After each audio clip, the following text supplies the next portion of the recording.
Hello friends, స్టార్మాలో అయితే శ్రీరామనవమి అనే special episode అయితే రాబోతుంది. ఈ శ్రీరామనవమి షోకి అయితే మన శ్రీముఖినే యాంకర్గా చేస్తుంది.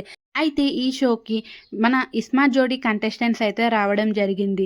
ప్రతి ఫెస్టివల్కి ఏదో ఒక ఈవెంట్ చేయడం మన స్టార్మాకి అలవాటే అని చెప్పవచ్చు. అయితే ఈసారి అయితే స్పెషల్గా శ్రీరామనవమి ఎపిసోడ్కి అయితే సీరియల్ ఆర్టిస్ట్ని పిలవకుండా జస్ట్ ఇస్మార్ట్ జోడీ కంటెస్టెంట్స్తోనే చేయడం అనేది ఆశ్చర్యకరం అనే చెప్పవచ్చు.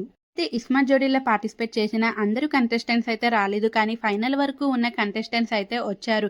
ఈ షోకి సంబంధించిన ప్రోమో కూడా రిలీజ్ అయింది. ఆల్రెడీ మీరైతే చూసే ఉంటారు. అయితే లాస్య మంజునాథ్ అయితే పెద్దరికం తీసుకుందనే చెప్పవచ్చు. ఈ షోలో మొత్తం తన చేతుల మీదుగానే శ్రీరామనవమి అయితే చేసిందంటూ ప్రోమోలో కూడా చూపించిన విధం చూస్తే మనకే అర్థమైపోతుంది. ప్రేరణ శ్రీపాదులు కూడా ఇస్మత్ జోడీ విన్ అయిన తర్వాత ఈ షోకి మళ్ళీ కలిసి రావడం అయితే జరిగింది. అయితే 3 జంటలు రాకపోవడం ఆశ్చర్యకరమని చెప్పవచ్చు. ఆ 3 జంటలు ఎవరైతే ఉన్నారో వాళ్ళు అమర్ తేజులకి చాలా క్లోజ్ అని చెప్పవచ్చు. ముఖ్యంగా అమర్ తేజు అయితే ఈ షోకి అయితే రాకపోవడంతో చాలా మంది ఏమైంది అమర్ తేజు రాలేదు అంటూ ఈ ప్రోమో కింద అయితే కమెంట్స్ మీద కమెంట్స్ అయితే పెడుతున్నారు. ఇంకో ఇద్దరు జంటలు ఎవరంటే అమర్ తేజుకి బాగా క్లోజ్ అయిన వాళ్ళు అనిల్ ఆమని, అలాగే అభయ్ ఇంకా భవానీ అయితే రాలేదు. వీళ్ళ ముగ్గురు అయితే ఇస్మత్ జోడీలో బాగా క్లోజ్ అయ్యారంటూ స్వయంగా అమర్ తేజులే చెప్పిన విషయం మీ అందరూ చూసే ఉంటారు.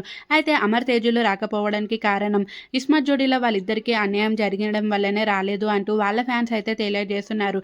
కావాలనే ఈ షోకి అయితే వాళ్ళిద్దరిని పిలవలేదు అంటూ కూడా అంటున్నారు. కానీ వాళ్ళిద్దరిని కూడా పిలిచారంట. అమర్ అయితే ప్రస్తుతం తన సినిమాలతో అయితే బిజీగా ఉన్నాడు. అలాగే షార్ట్ ఫిలిమ్స్ కూడా చేస్తున్న విషయం మనందరికీ తెలిసిందే.